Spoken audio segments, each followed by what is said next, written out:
Shalom warga kerajaan. Bulan ini temanya Surrender to the King. Salah satu cara untuk menyentuh hati sang raja adalah menyerah sepenuhnya. I surrender all.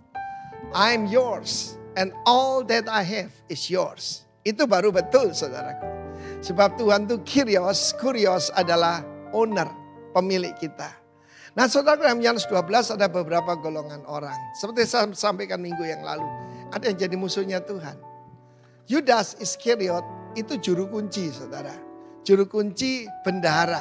Ya, bendahara daripada keuangan, daripada kelompok pelayanan Tuhan Yesus.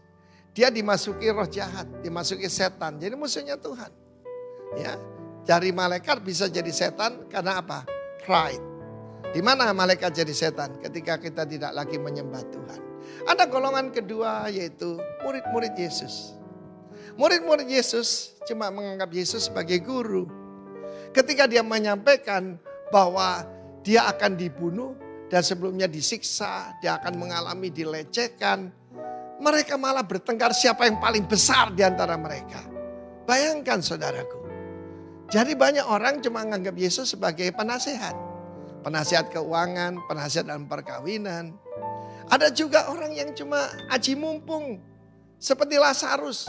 Sudah dibangkitkan dari kematian dan dicatat dia cuma duduk makan bersama mereka. Menikmati berkat Tuhan. Gak salah. Tetapi belum surrender. Ada yang lebih baik. Yang sudah melayani Tuhan. Yaitu Marta. Dia melayani Yesus sebagai seorang sahabat. Yesus adalah sahabatnya. Hopengnya. Teman baiknya. Tapi ada satu lagi yang menyembah Yesus. Yaitu Maria. Dalam Yohanes pasal 11, satu ayat sebelumnya. Kenapa hati Yesus tergerak pergi ke makam daripada kubur daripada Lazarus. Ketika Marta berbicara, Marta adalah murid yang baik. Dia percaya Tuhan akan menolong dan membangkitkan pada akhir zaman. Dan Yesus berkata, akulah kebangkitan dan hidup. Tetapi Maria datang dan tersungkur di hadapan Yesus. Bahkan Yesus menangis.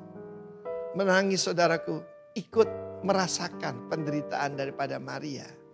Saudaraku, Maria dari Betania yang membawa yang terbaik, yaitu minyak narwastu, dan mencurahkannya di kaki Tuhan Yesus, menciuminya dengan dan kemudian dia melakukan Mazmur pasal 2, serve the Lord with fear, dengan trembling, with rejoicing, cium kakinya, tanda tunduk, tanda surrender. Sebelum kita sampai ke sana, kita tidak lebih dari murid Yesus. Dan jangan ada yang jadi musuhnya Yesus. Atau sekedar melayani. Saudaraku, Tuhan panggil kita jadi true worshiper. Bukan true worker, true worshiper. Yang menyembah Tuhan di dalam roh dan kebenaran. Kebenaran sana adalah reality. Jadi kalau orang bicara tentang metaverse, bahwa kita akan masuk jadi gereja yang bisa masuk ke sana percuma saudara. Karena yang penting reality dan spirituality. Maria mengambil bagian itu. Di mana dia menyembah Yesus. Tanda surrender to the King.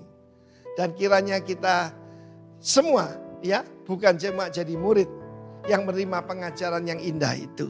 Ataupun ya paling sampai kepada Marta. Ya, yang tidak punya waktu mendengarkan Yesus. Dia cuma punya waktu untuk menyenangkan hati Tuhan. Ada yang lebih penting, kata Yesus, Maria telah mengambil bagian yang terbaik yang tidak akan diambil daripadanya. Kiranya itu menjadi kehidupan saudara saya. Surrender to the King. Haleluya. Amin.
Engkau yang selalu setia, tidak pernah sedikit pun Tuhan Engkau tinggalkan kami. Lewati badai yang menolak, Engkau menyertai kami Tuhan, memberikan kekuatan Tuhan bagi setiap kami yang berdoa. Kami bersyukur Tuhan.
Tapi ternyata ada hal yang mungkin maksud Tuhan, ada rencana Tuhan GBI Rock, sehingga kita tidak jadi pakai tempat itu. Padahal saya sudah sempat sosialisasi. Katanya kalau misalnya RT di situ agak fanatik katanya. Saya sudah sosialisasi, udah temuin RT-nya.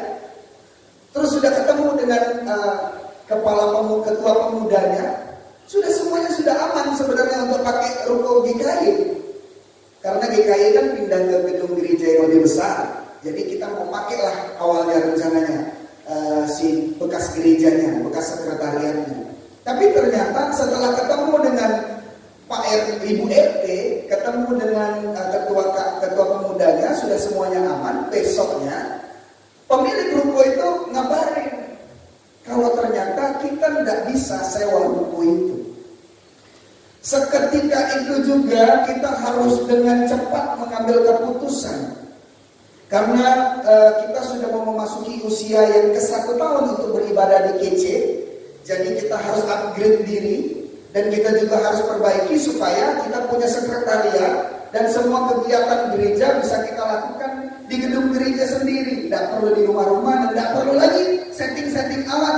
Karena kesian teman-teman yang bantu untuk setting-setting alat ini malam-malam harus datang, harus bongkar, harus antar barang. Tapi puji Tuhan, kita tinggal menikmati 1 kali lagi bongkar-bongkar barang.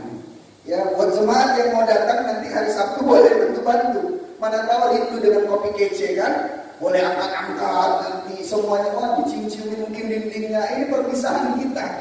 Ya, kita lalu setelah itu kita memutuskan untuk memakai gedung ini. Awalnya gedung ini mau kita sewa hanya bagian depan saja. Waktu itu data kita baru sana ya. Cuma bagian depan saja karena keterbatasan dana yang kita miliki. Ya, saya ngomong keterbatasan dana, kalian jangan terbeban. Ya kalau memang Tuhan gerakkan, ya puji Tuhan. Tapi ini bukan untuk membebani jemaat di tempat ini. Jadi ada 2 ruko dan sebenarnya ruko itu akan, ya boleh dibilang 2 harga yang berbeda. Yang satunya 45 juta, yang belakangnya itu kita harus sewa dengan harga 30 juta. Sedangkan ruko di dalam ini itu cuma punya 1 tangga untuk 2 ruko. Saya coba nego dengan yang punya bilang kayaknya nggak bisa kalau sewa 1 ruko bagian depan aja, gitu kan? Terus nanti saya cobalah ngobrol-ngobrol sama suami, kurang lebih seperti itu. Lalu singkat cerita, besoknya saya telepon lagi beliau, "Ibu gimana Bu masalah penyewaan ruko?" Lalu ibu itu jawab, "Ya udahlah, karena ini tidak bisa cuma bagian depan, kalian tambahlah 5 juta aja, pakailah semua rukonya." Oh puji Tuhan, ini semua karena kebaikan Tuhan. Kita bisa pakai harga sewa ruko ini 50 juta, itu dapat ruko dengan lebar yang sangat lebar, terus luasnya luar biasa. Dan boleh dibilang lantainya sampai ke lantai ke-4. Kita bisa punya menara doa, lalu kita bisa buat sekretariatan. Nanti di situ kita bisa buat taruh meja pingpong, buat jemaat bisa datang main. Nanti taruh biliar juga ya, asik. Orang-orang kampung datang semua main biliar. Terus kita izin diterima Tuhan. Kalau ada yang menyumbang meja biliar boleh. Nggak bercanda.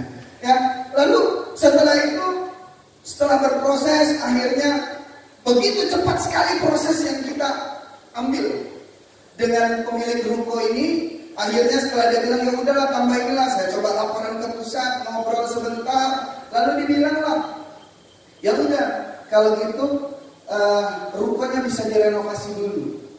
Nah jadi mulai Senin ini kita akan memulai renovasi ruko. Nah kemarin hari Sabtu kemarin itu Henry sudah datang ke sana. Wah dia bawa palutor. Dia mau hancurkan dinding-dinding itu. Palutornya imut-imut sekali. Tapi ternyata bukan masalah bendanya, tapi siapa yang memegang itu. Sama halnya dengan kita. Kita orang yang lemah, kita orang yang tidak berkuasa. Tapi ternyata bukan masalah itu, tetapi siapa yang berkuasa atas hidup kita, itu yang menentukan seberapa hebat diri kita. Kita dikuasai oleh Tuhan, Raja di atas segala raja, dan ada lagi dari kita. Kita jadi hebat karena kita dikuasai oleh Raja. Waktu lihat Henry pegang palu itu, Henry itu bisa nggak ngancurin, udahlah pakai jackhammer lah, ambillah di rumah ada jack. Aku juga ada kok jackhammer. Nah, jackhammernya agak imut-imut memangnya kan, punya kau kan. Nah punya saya kebetulan di rumah cukup besar. Tapi dia bilang, "Enggaklah, cukup palu Thor ini kok. Aku bisa hancurin ini." Tapi puji Tuhan memang di lantai 2 yang kita akan pakai untuk ruangan ibadah, itu ada satu ruangan setengah jadi. Itu sudah hampir setengahnya dia kerjain, sudah roboh semua, sudah hampir roboh semua. Jadi mungkin tinggal hari Senin, Selasa, itu kita udah bisa pasang keramik. Oh ya, kabar baiknya di ruko itu sudah ada keramik. Dan keramiknya granit lagi, dari lantai 1 sampai lantai 3. Itu sudah granit semua. Udah enak lah, udah tinggal masuk, kasih wallpaper, pasang panggung, kasih dekorasi panggung. Oh, semuanya sudah aman. Tapi terus bantu doakan. Terus juga bawa semua ini di dalam doa supaya semuanya jadi baik. Karena kita bisa mereka-reka, kita bisa merencanakan, tetapi hanya kehendak Tuhan saja yang jadi. Kita tidak bisa maksain keinginan kita. Oh, aku maunya begini, aku maunya begitu. Kalau ternyata Tuhan yang berkehendak, maka itulah yang jadi. Di pikiran kita manusia, oh ya udah yang paling gampang nikahi. Itu sudah ada sekatnya, udah ada levelingnya, udah ada wallpapernya, sudah ada panel listriknya, sudah ada control roomnya, udah ada pintu kacanya, semuanya aman.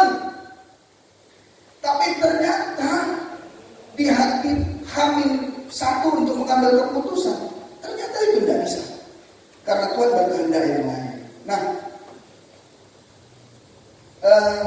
jadi saya mohon bantuannya dalam doa supaya ini bisa cepat selesai dan ibadah kita di 2 minggu ke depan kita bisa lakukan di tempat yang baru.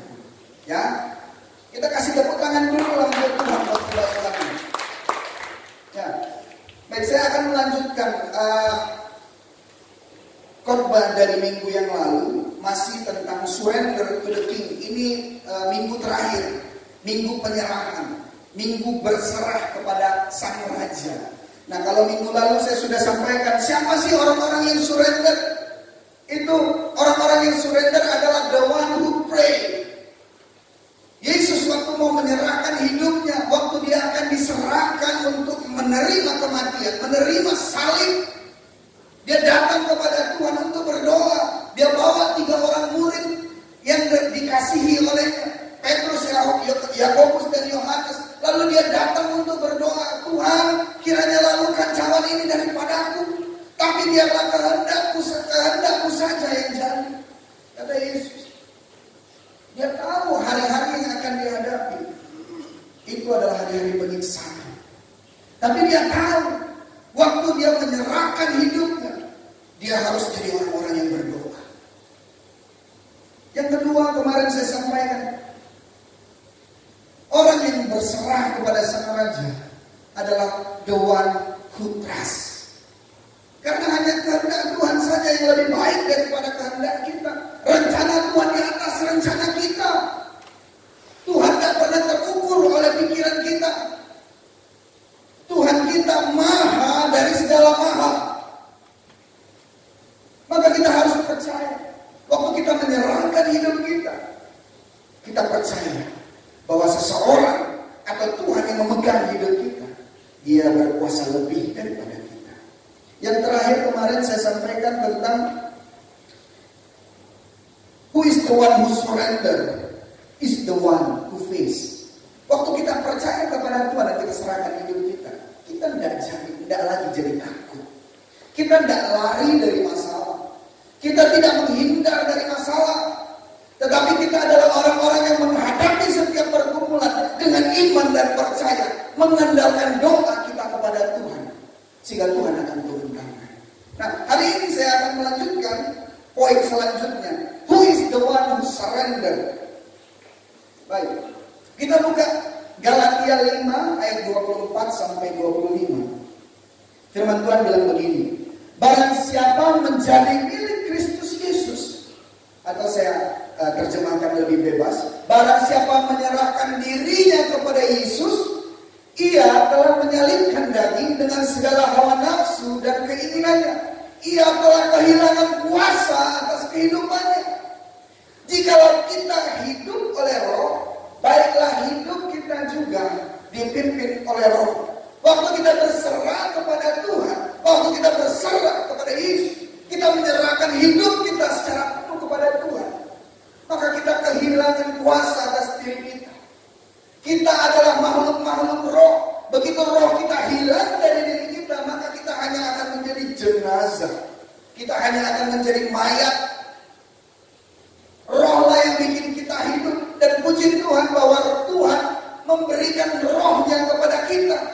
Waktu kita menerima Yesus Kristus sebagai Tuhan, ada Roh Kudus di dalam kehidupan kita. Ada Parakletos di dalam kehidupan kita.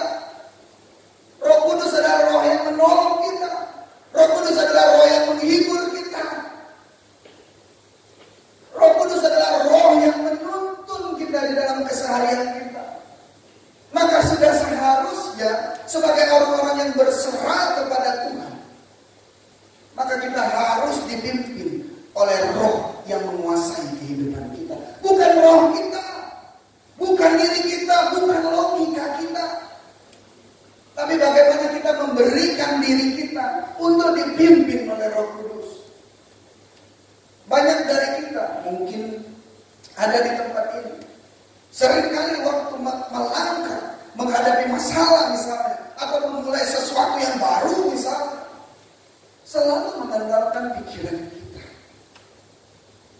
Seringkali mengandalkan orang dalam. Ya mungkin dalam hal ini saya pun terkadang seperti itu. Kayak kemarin mau ketemu Bu RT sudah siap-siap karena udah dikasih tahu ini Bu RT-nya resel. Karena dia golongan dari yang sebelah katanya. Agak resel. Jadi sebelum masuk ke sana saya sudah telepon relasi, sudah telepon kenalan yang dulu boleh dibilang abang angkat lah, preman lah kira-kira seperti itu. Jadi saya sudah bilang, Bang, gereja mau pindah ke daerah mana di? Ke daerah Taman Banjar. Katanya daerah situ daerah orang-orang abang karena orang-orang Habaib. Kurang lebih seperti itu. Saya bilang gitu, oh di mana? Biasa di situ semua keluarga deh. Aman lah, kasih tahu lah kalau ada kendala. Udah, ya udah Bang, nanti saya kabarin abang, aku kabarin abang. Udah, besoknya dia telepon, jadi tidak ketemu siapa RT-nya, siapa ketua pemudanya, dia bilang kayak gitu. Lalu besoknya lagi, 2 hari setelah saya hubungin dia, saya bertemulah dengan Bu RT, ketemulah dengan ketua pemuda. Nah kebetulan ketua pemuda itu bernama Mamat. Jadi waktu pergi ke sana, saya sudah ngabarin, Bang, ketua pemuda namanya Mamat. Saya ngobrol sama RT, sudah ngobrol sama RT kan, sudah semuanya aman. Lalu abang itu nelfon saya, dia bilang, Mamat itu paman saya. Kami kemana-mana selalu bareng-bareng. Kami kemana-mana selalu sama-sama. Oke, kalau gitu lebih baik lagi kan. Ada orang dalam yang punya relasi orang dalam di tempat yang katanya agak rumit ngurusin izin-izinnya. Selesai dari ngomong ketemu sama Bu RT, akhirnya ngomonglah sama Pak Mamat itu, Bang, abang ini harusnya kenal dengan abang saya. Siapa? Saya sebutlah namanya, Bujang. Bujang mana katanya? Bujang Emi. Oh, telepon. Suruh telepon langsung. Itu ponakku, aku sama bapaknya sepupuan, kami satu perguruan, kami satu guru, satu ilmu. Kurang lebih seperti itulah ngobrol. Masalah keamanan aman, tidak ada masalah karena ada orang dalam. Tapi ternyata hidup kita bukan dipimpin oleh pikiran kita, hidup kita bukan dipimpin oleh kehendak kita, tapi hidup kita harus dipimpin oleh Roh Kudus. Karena hanya kehendak Tuhan saja yang harus jadi lewat hidup kita atau melalui hidup kita. Ternyata setelah aman daerah situ, Tuhan tidak berkehendak itu. Tuhan maunya kita pakai tempat yang lebih besar. Walaupun prosesnya mungkin lebih panjang karena harus ada renovasi dan lain-lain.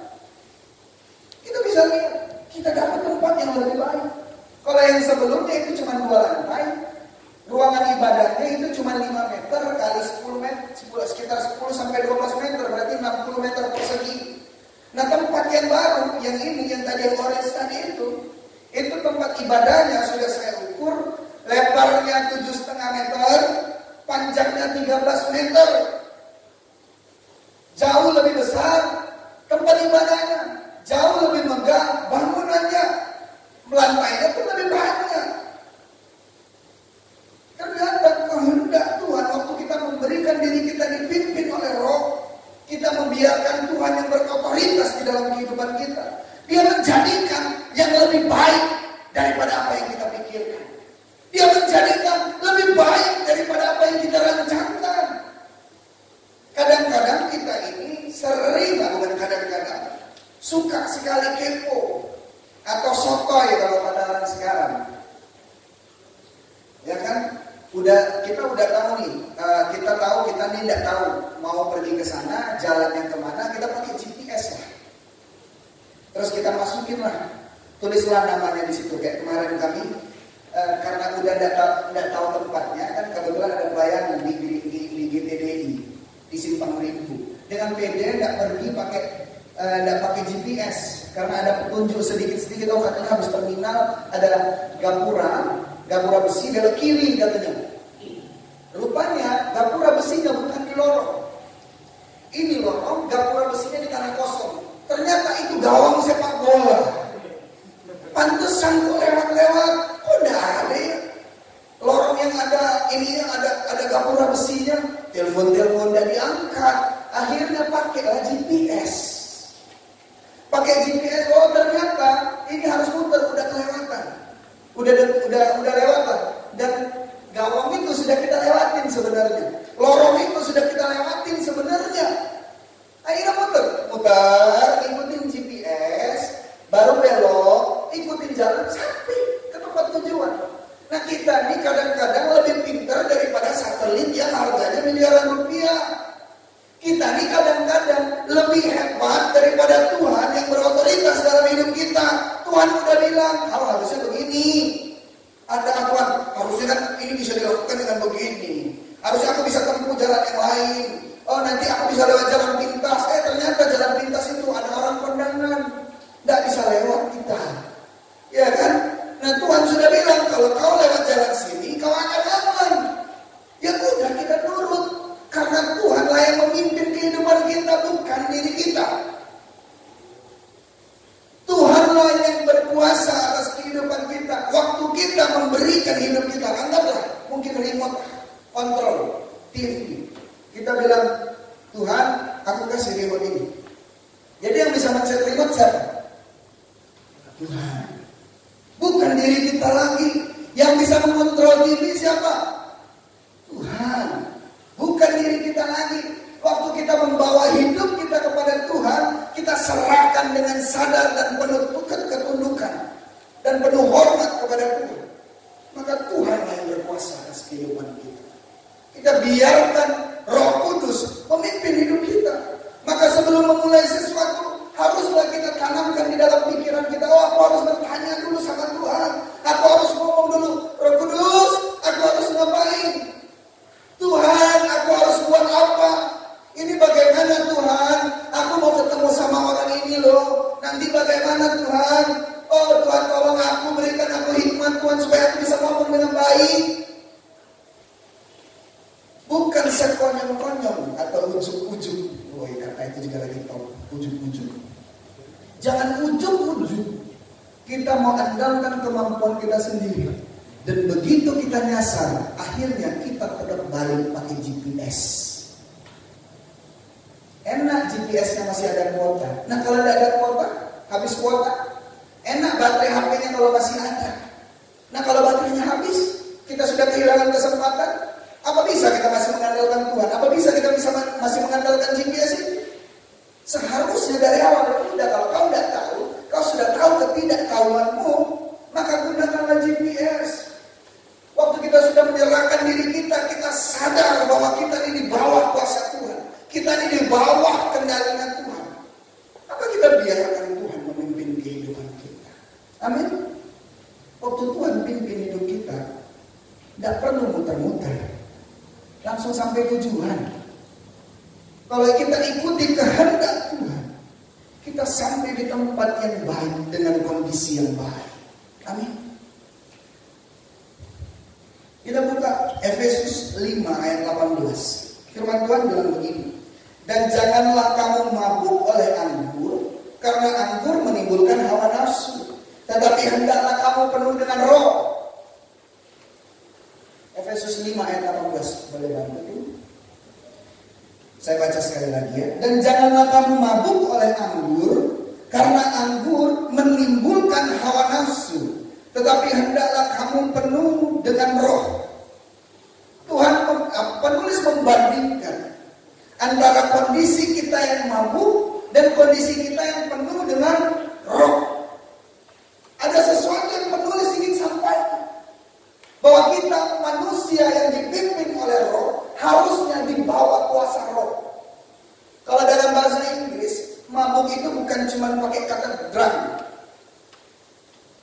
Mabuk itu pakai bahasa Inggris yang artinya under influence. Atau kalau bahasanya polisi biasa di bawah pengaruh narkoba, di bawah pengaruh minuman keras, di bawah pengaruh alkohol. Under influence. Penulis ingin kita sadari bahwa sebagai orang yang hidup oleh roh, kita harus dibawa kendali roh. Bahwa kita adalah orang-orang yang berserah kepada Raja. Kita harus hidup di bawah kendali Raja. Bahwa kita orang-orang yang menyerahkan hidup kita kepada Tuhan. Maka kita harus hidup under influence of King. Roh yang akan memimpin hidup kita, bukan diri kita lagi. Kalau bicara tentang Holy Spirit, selalu banyak sekali pertentangan. Aduh, Holy Spirit itu cuma punya orang-orang karismatik. Roh Kudus itu hanya orang-orang tertentu saja yang bisa nikmati. Oh enggak. Waktu kita terima Yesus, maka Roh Kudus itu ada di dalam kehidupan kita. Masalah kita mendengar suara Roh Kudus atau tidak, itu urusan yang berbeda. Nah, saya mau bilang, suara Roh Kudus itu akan sekuat seberapa kuat Anda mampu untuk mendengarnya. The Holy Spirit's voice is as loud as our willingness to listen. Saya mau bilang sekali lagi. The Holy Spirit's voice is as loud as our willingness to listen. Suara Roh Kudus atau kekuatan suara Roh Kudus itu akan sama rata dengan kekuatan kita untuk mendengarnya, kemauan kita untuk mendengarnya. Semakin kita memiliki keinginan untuk mendengar suara Roh Kudus, maka suara Roh Kudus itu akan semakin kita dengarkan. Oh Tuhan, aku mau ngapain lagi ya? Roh Kudus akan berbicara kepada kita. Roh Kudus juga bisa pakai orang-orang lain untuk ingatkan kita. Dan Roh Kudus juga bisa mengingatkan kita waktu kita baca firman. Oh, ada sesuatu nih yang mau dibicarakan. Ada sesuatu nih yang akan disampaikan. Oh, aku harus seperti ini nih. Tapi masalahnya adalah kita memberikan diri kita terlebih dahulu untuk dipimpin. Dan kita memberikan diri kita terlebih dahulu untuk mau mendengar. Maka waktu kita mendengar, kita akan hidup dipimpin oleh Allah. Amin. Nah, poin yang kedua. Who is the one who surrender?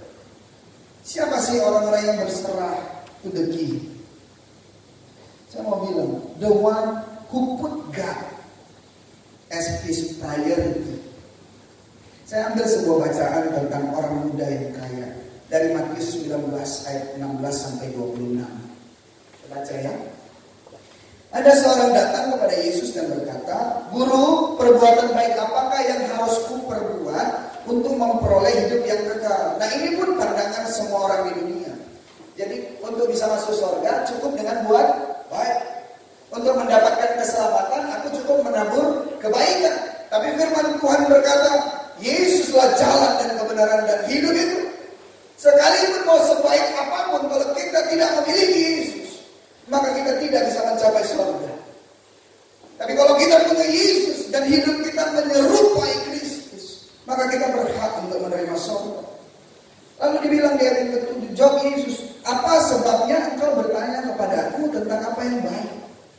Hanya satu yang baik. Tetapi jikalau engkau ingin masuk ke dalam hidup yang kekal, turutilah segala perintah Allah." Lalu orang muda itu bilang begini, kata orang itu kepadanya, "Perintah yang mana?" Kata Yesus, "Jangan membunuh, jangan berzina, jangan mencuri, jangan mengucapkan saksi dusta, hormatilah ayahmu dan ibumu, dan kasihilah sesama manusia seperti dirimu sendiri." Ayat yang ke-20, kata orang muda itu kepadanya, "Semuanya itu telah kuturuti, apalagi yang masih kurang?"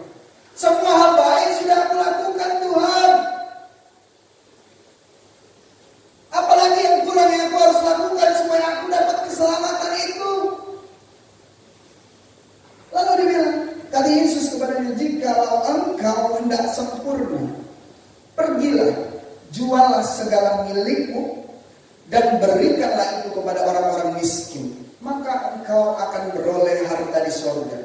Kemudian datanglah kemari dan ikutlah aku.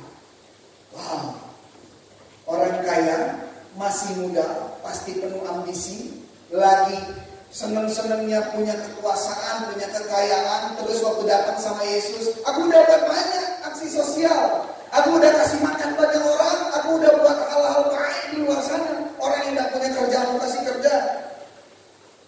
Orang yang kekurangan makan, aku kasih makan. Orang yang tidak punya uang, aku kasih uang. Tapi Yesus bilang sama dia, Yesus bilang sama orang muda itu, kalau gitu, kau jual hartamu, bagikan itu kepada orang-orang miskin. Perbandingannya yang cukup mengerikan.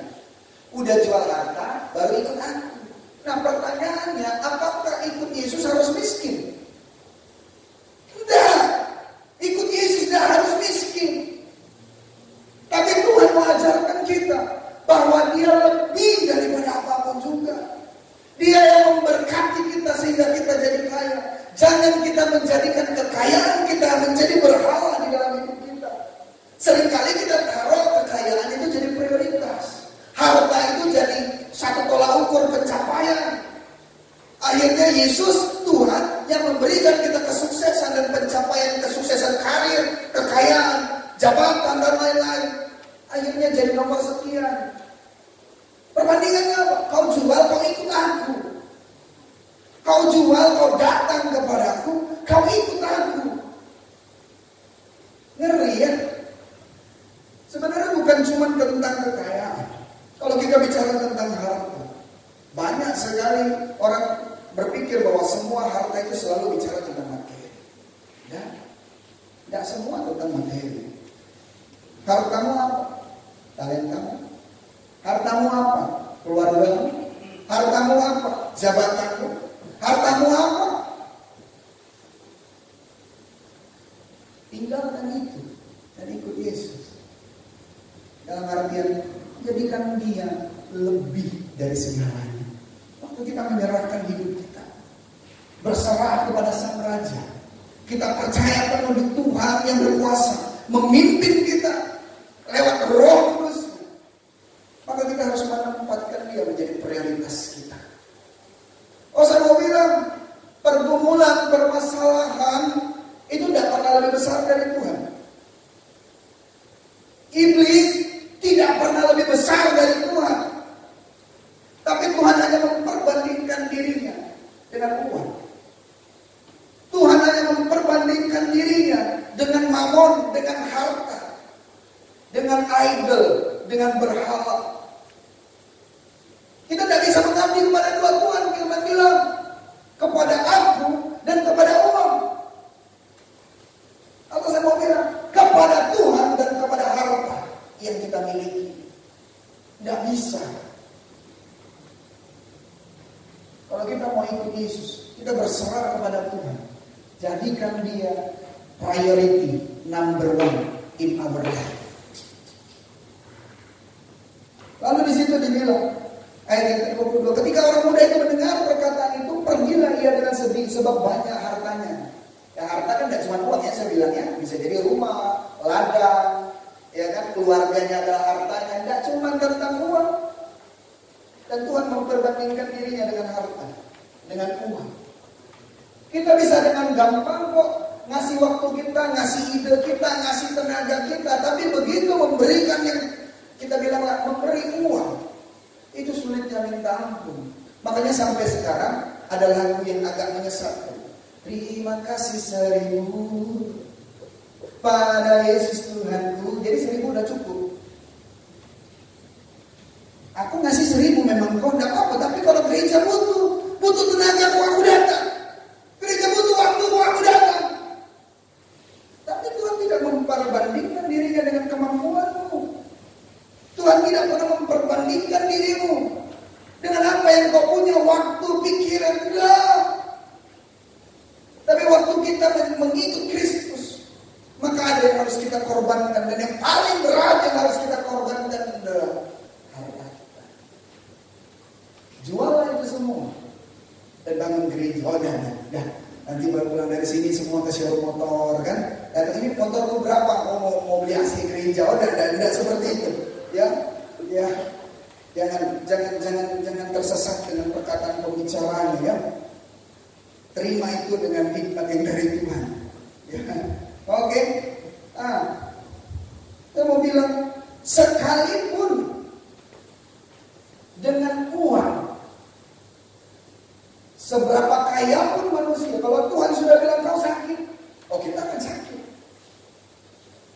Karena terjadi kecenderungan hari-hari ini, orang-orang percaya menyembah berkat Tuhan. Saya mau bilang sekali lagi ya, orang-orang percaya, orang-orang Kristen itu menyembah berkat Tuhan. Orang-orang Kristen menyembah mujizatnya Tuhan. Orang-orang Kristen menyembah pertolongannya Tuhan. Kalau tidak ada berkat, Tuhan tidak kita sembah. Kalau tidak ada pertolongan, Tuhan tidak kita sembah. Kalau tidak terjadi mujizat, Tuhan bukan orang yang kita sembah.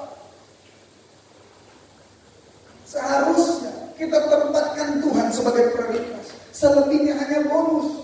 Ada berkat itu bonus, ada pertolongan itu bonus, ada mujizat itu bonus. Tapi yang terutama adalah kita menyembah Tuhan yang menyediakan dan mencukupkan segala sesuatunya yang kita butuhkan. Sembah dulu Tuhannya, cari dulu Tuhannya, semua akan ditambahkan. Bukan menyembah Tuhan saat ada berkat, bukan menyembah Tuhan waktu ada pertolongan yang kita lihat secara nyata. Jangan menyembah Tuhan waktu kita di dalam kondisi yang baik saja.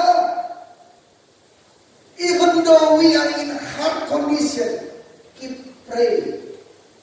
Sekalipun kita dalam kondisi yang sulit, tetaplah berdoa, menyembah Tuhan. Dan apabila kita sedang di dalam kondisi yang diberkati dan mengalami perkenanan Tuhan, saya mau bilang, tetaplah sembah Tuhan. Karena Tuhan lebih besar daripada mujizat yang Dia buat. Amin. Tuhan lebih besar daripada berkat yang Dia percayakan di dalam kehidupan saudara. Amin. Tuhan lebih besar daripada pertolongan yang kita butuhkan dan kita harapkan, atau yang sedang kita alami hari ini. Tuhan lebih besar. Maka kita harus taruh Tuhan sebagai top priority di dalam hidup kita. Hanya sekedar itu, hanya sesimpel itu. Tapi memang mengikis daging kita, itu bikin kita tidak nyaman. Itu bikin kita kesulitan. Tidak gampang sekali untuk ikut Yesus. Ya iya. Saya mau bilang, waktu kita mengikut Yesus, maka kita harus menyangkal diri kita, firman Tuhan. Waktu kita mengikut Yesus, maka kita harus memikul salib. Tapi salibnya bukan salib Yesus. Kita semua punya salib kita masing-masing. Saudara-saudara perhatikan baik. Kita semua punya salib kita masing-masing. Salib Yesus sudah selesai. Kita memikul salib yang Tuhan percayakan. Ikut Tuhan berat. Tapi Dia memilih orang-orang yang mampu. Dia memilih orang-orang yang hebat. Dia memilih kita. Dia memanggil kita untuk datang menyembah Dia dan menjadikan Dia sebagai prioritas utama. Lakukan ini, maka akan terjadi keselamatan. Perhatikan baik. Anak muda yang kaya itu waktu datang bertanya sama Yesus, dia bertanya tentang kehidupan yang kekal. Dia bertanya tentang keselamatan. Bagaimana Tuhan caranya aku bisa selamat? Aku sudah lakukan semua berkat Tuhan, aku sudah melakukan semua hal yang baik. Tapi ternyata Tuhan bilang, jual, ikut aku. Waktu kita lakukan itu, ada upah kita di surga. Ada kapling kita di surga yang Tuhan sudah siapkan. Ada kehidupan kita yang Tuhan sudah siapkan. Kehidupan yang kekal, memerintah bersama-sama dengan Dia.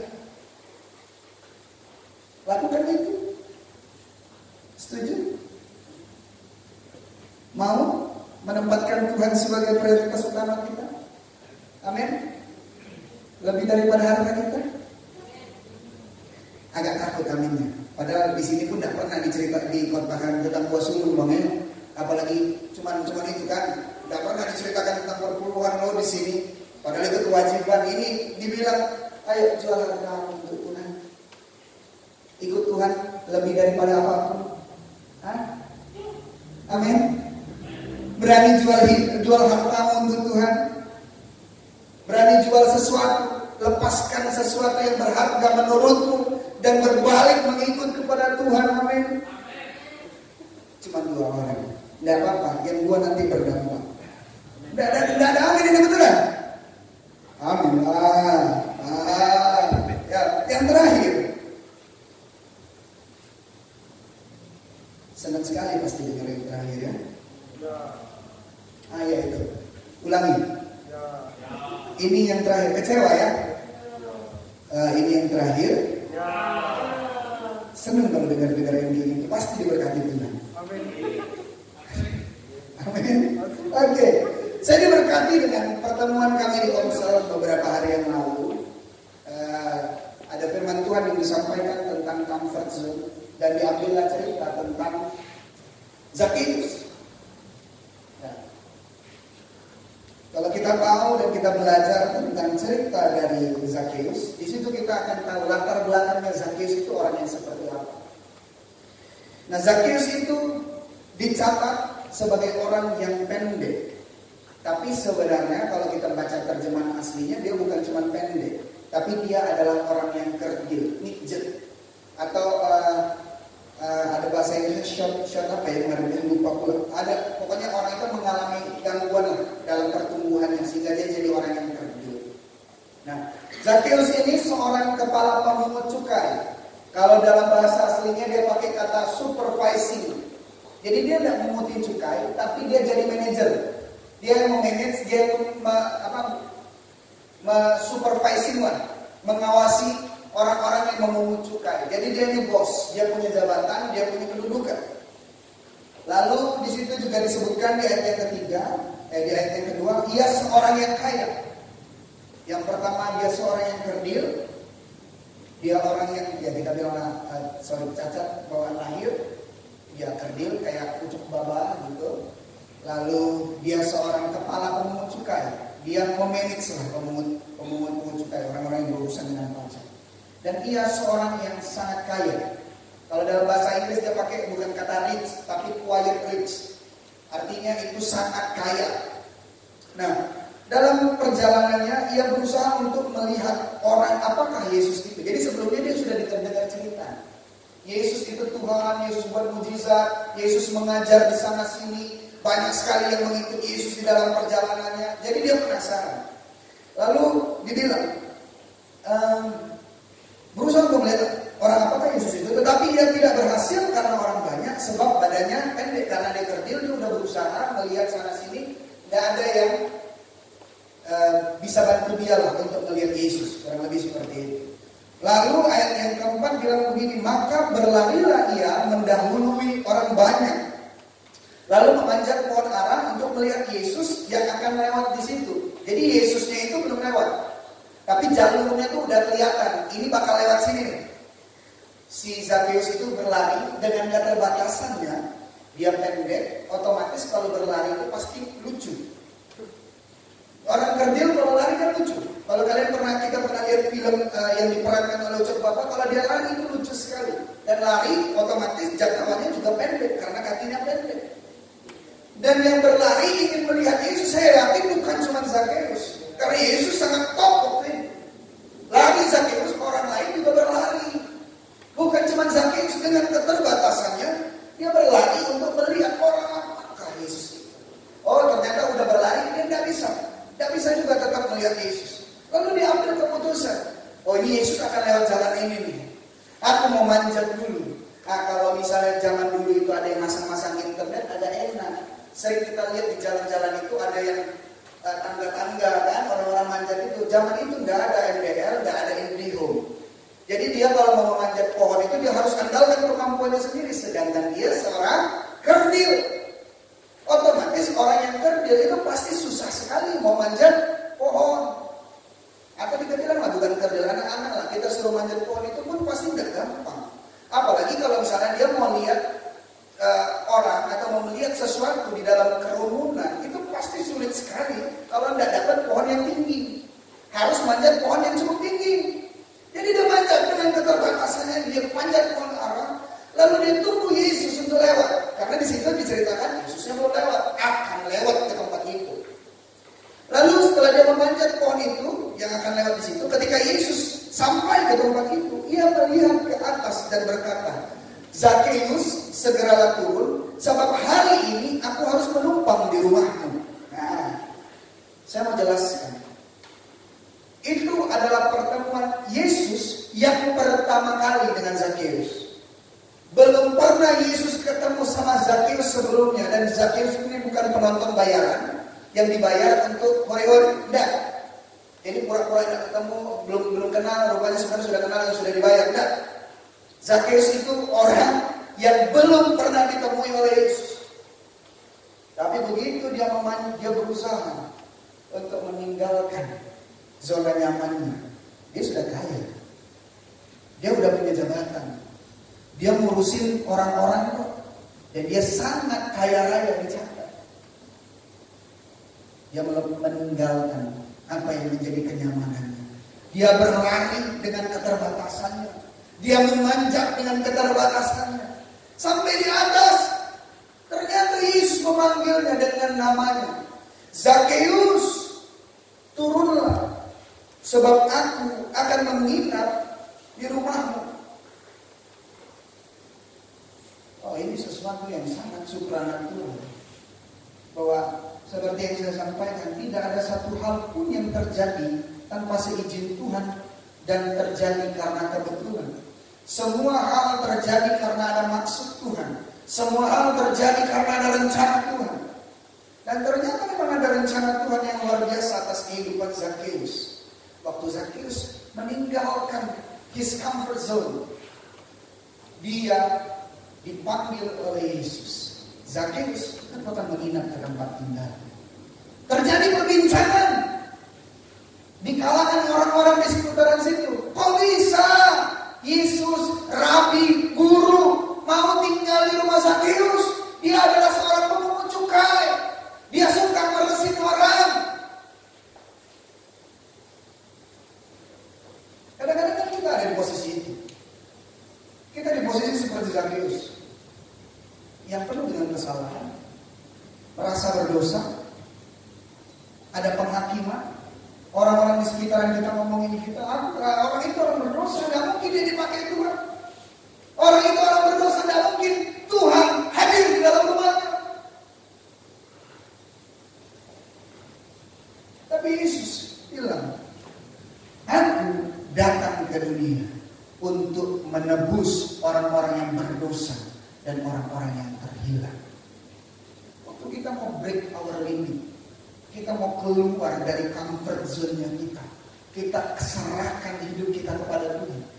Saya bilang tentang penyerahan, kenapa? Karena Zakeus waktu ketemu sama Yesus, dia sudah kaya, dia punya jabatan. Begitu ketemu sama Yesus, apa yang dilakukan Yesus? Apa yang dikatakan Yesus?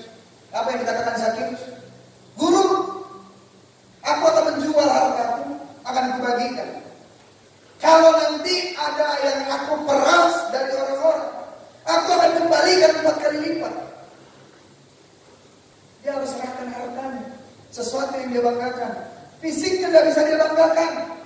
Dia cacat. Dirinya tidak bisa menjadi kebanggaan. Apa yang menjadi kebanggaannya? Apa yang menjadi berhalanya? Hartanya, jabatannya.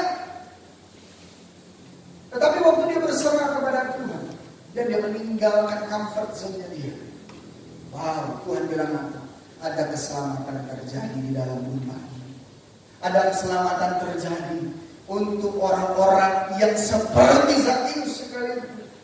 Dan saya mau bilang buat saudara-saudara di tempat ini, Yesus memanggil engkau secara pribadi. Yesus memanggilmu dengan namamu. Dia memanggil engkau Sandi. Dia memanggil engkau Yolanda. Dia memanggil engkau Hema. Dia memanggil engkau Henry. Dia memanggil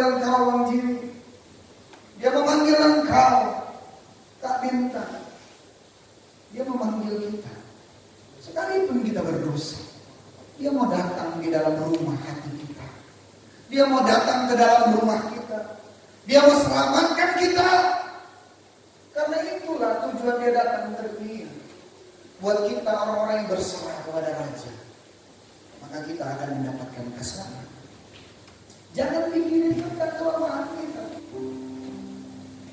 Kalau di dalam pikiran kita. Supaya kita bisa menjadikan Tuhan sebagai pemimpin di dalam hidup kita. Waktu kita berserah.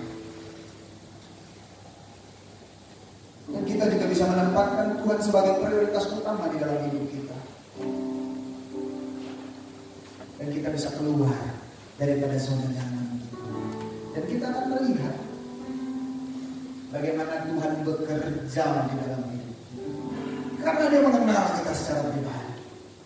Bahkan semenjak kita di dalam kandungan, bahkan sebelum kita di dalam kandungan ibu kita, dia sudah mengenal diri kita.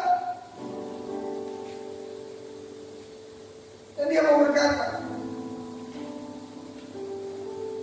"Hai Sandi, it's my duty."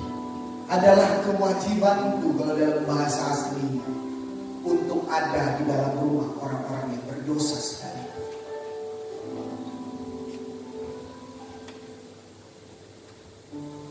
Waktu kita dipanggil dengan nama kita, responi dengan baik.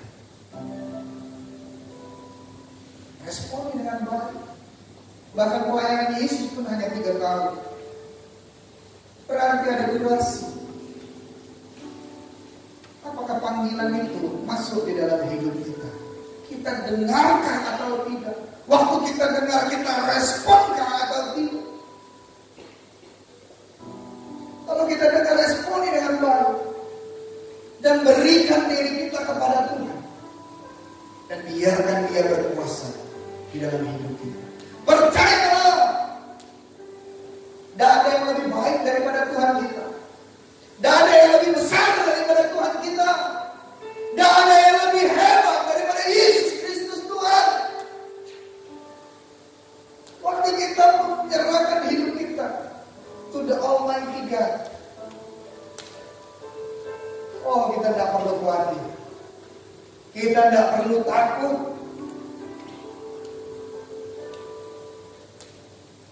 Semua pasti akan baik. Sekalipun dunia merata-ratakan hal yang buruk, sama seperti keadaan sekitar Zakheus. Orang bilang, ayo orang jahat, kau tidak bisa, kau tidak berhasil, kau orang bodoh, kau tidak mampu. Tapi Tuhan kita, dia selalu merancangkan hal yang baik. Dunia boleh berkata apapun, tapi yang jadi di dalam kehidupan kita adalah perkataan Tuhan, bukan perkataan kita, apalagi perkataan orang lain. Gak usah usir. Tuhan mengenal kita lebih banyak, dan Tuhan mau masuk di dalam kehidupan kita, di dalam rumah tangga kita, di dalam pekerjaan kita, di dalam bisnis kita, di dalam karir kita, di dalam studi kita. Tuhan mau masuk dan dia mau bilang, nah, berikan hidupmu supaya aku saja yang pimpin. Izinkan dia kuasai hidup kita. Wow, dia Allah yang super power. Dia Allah yang tidak ada duanya. Dia akan lepaskan apapun yang jadi pergumulan kita, apa yang jadi masalah kita. Tidak pernah seujung kuku pun masalah dan pergumulan bisa menyaingi Tuhan. Tuhan kita Tuhan yang ajaib. Kita mau nyanyi sekali lagi, I surrender. Kita serahkan hidup kita kepada Tuhan. Lebih lagi kita bilang, aku berserah Tuhan. Aku berserah Tuhan. I surrender. I surrender.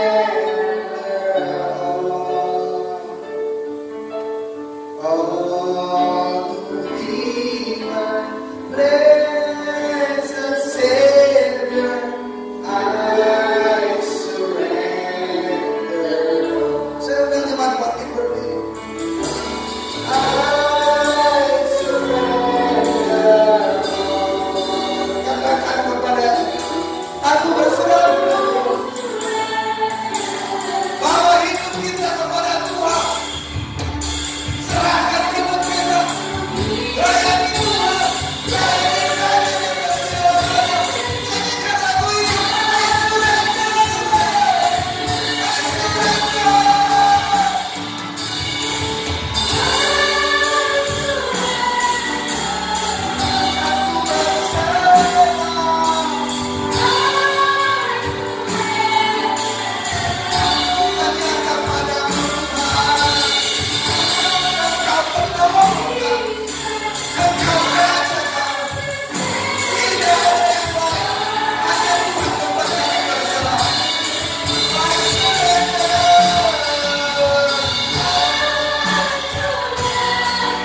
dalam firman ini boleh menentukan iman kita, semakin berserah kepada Tuhan, semakin berharap kepada Tuhan, dan kita menjadi pelaku firman Tuhan. Amin.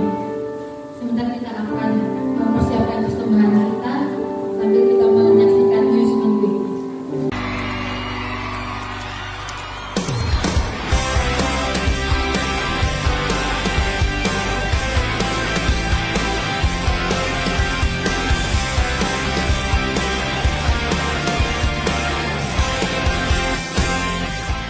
Shalom warga kerajaan, welcome to Kingdom Celebration GB Rock Jambi.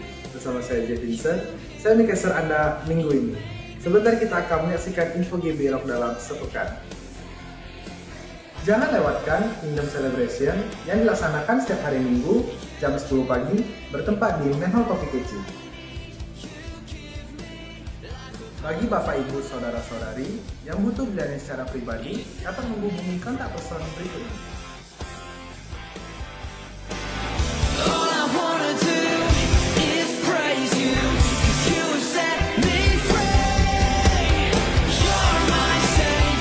Bertumbuh bersama dalam komunitas. Ayo bergabung bersama kami dalam Kingdom Mentoring atau Komsel. Untuk info mengenai Kingdom Mentoring atau Komsel, dapat menghubungi kontak person berikut ini.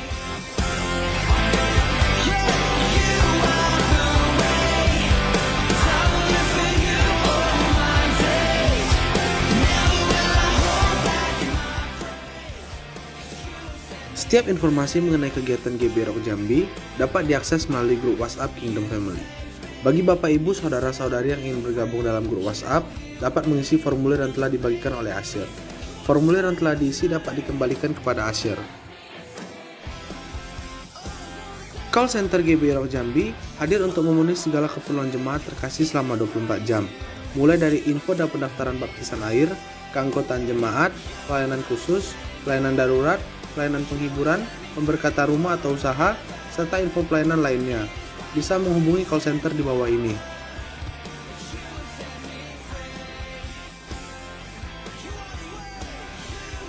Berikut channel YouTube GB Rock Jambi. Jangan lupa subscribe, share, dan nyalakan lonceng notifikasinya agar tidak ketinggalan video-video menarik lainnya. Demikian info sepekan GB Rock Jambi. Saya Jason pamit undur diri. Happy Sunday and God bless you.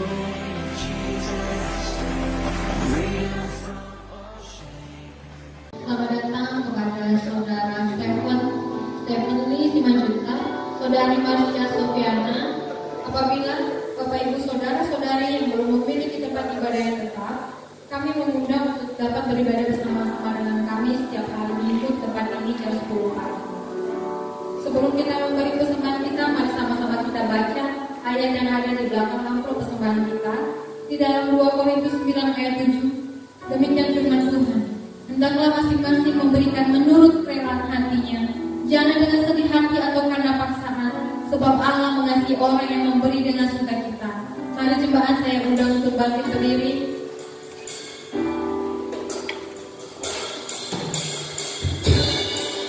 Mari kita angkat persembahan kita mengisi kepala sebagai tanda hormat dan syukur kita kepada Tuhan Yesus. Saya mengajak semua jemaat sama-sama kita katakan dengan iman. Kami berkata Allah. Dengan sabar dan percaya bahwa hidup kami adalah milik Tuhan.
terakhir Engkau sudah menyertai dan memberkati kami.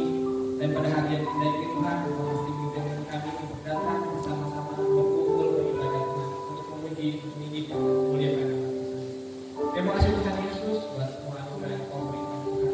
Biarlah setiap hidup kami bisa kami terus serahkan kepada Engkau, bisa kami terus menjaga salib kami Tuhan, agar kami bisa menghidupi seperti apa yang Kau kehendaki terjadi di dalam kehidupan kami. Pada siang hari ini Tuhan, kami membawa doa kami mau berdoa Tuhan untuk perdamaian dunia Tuhan. Kami tahu Tuhan saat ini kondisi sudah tidak baik Tuhan, untuk kesejahteraan dunia ataupun untuk adanya perang Tuhan saat ini Tuhan. Tapi kami percaya Tuhan, Engkau adalah Allah yang perkasa, Engkau adalah Allah yang bertahta dan banyak sorga yang selalu menyertai dan melindungi kami Tuhan. Biar Tuhan hal yang terjadi Tuhan ini bisa menjadi sebuah teguran buat kami, sebuah peringatan buat kami Tuhan, bahwa dunia semakin hari menjadi dunia yang semakin tidak baik, tapi kami percaya kami mempunyai Allah yang baik Tuhan. Biarlah kondisi ini Tuhan semakin hari semakin mengingatkan kami bahwa untuk kami terus bisa berpegang kepada Engkau Tuhan, untuk bisa selalu berpengharapan kepada Engkau Allah Subhanahu wa Ta'ala kami. Kami juga mau berdoa Tuhan untuk bangsa dan negara kami ini Tuhan, dari ujung timur sampai ujung barat Tuhan.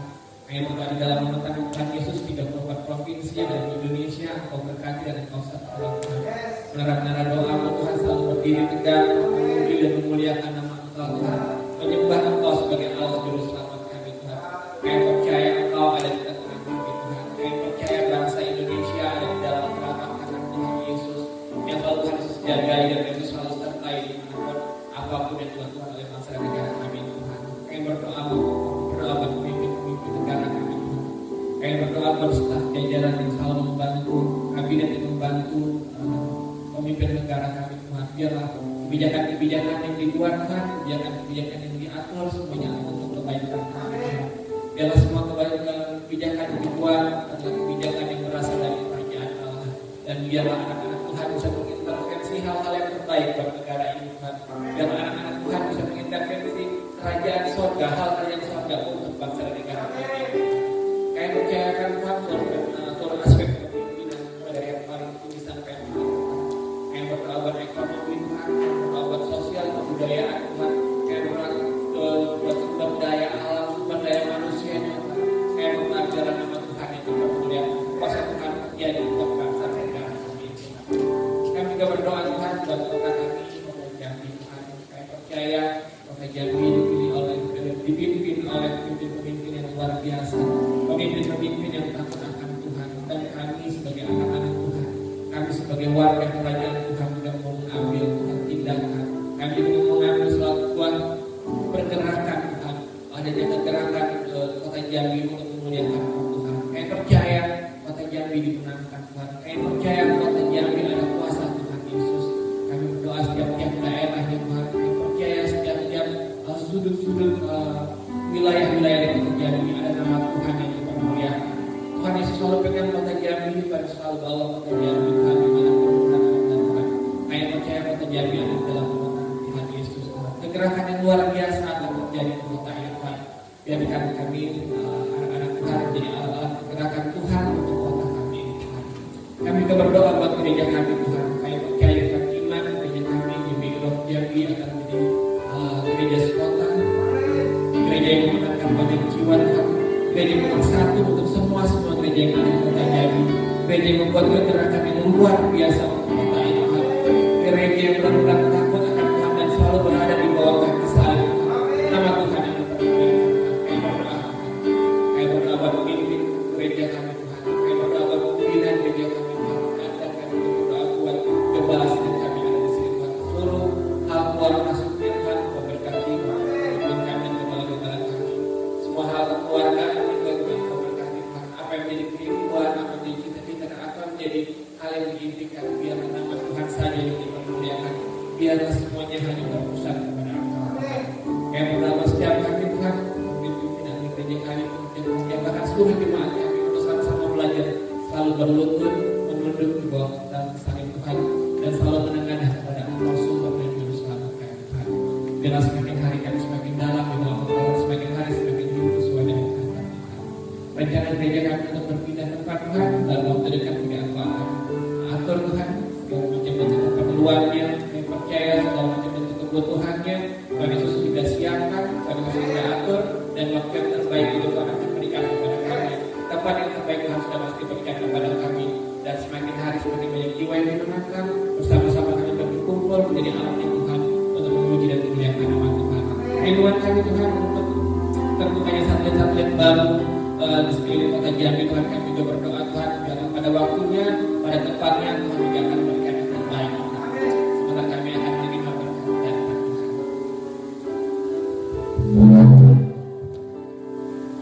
dan besar anugerahmu. Mari kita katakan sama-sama. Terima kasih.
Mari kita katakan sama-sama sebelum kita dalam kasih Kristus. Mulailah dengan buat berkat dan usaha dari Bapa di surga, cinta kasih Yesus Kristus serta persekutuan yang manis dan Roh Kudus akan menyertai kau saudara mulai hari ini sampai Yesus datang yang kedua kalinya. Mari setiap kita yang menerima berkat dengan sukacita dan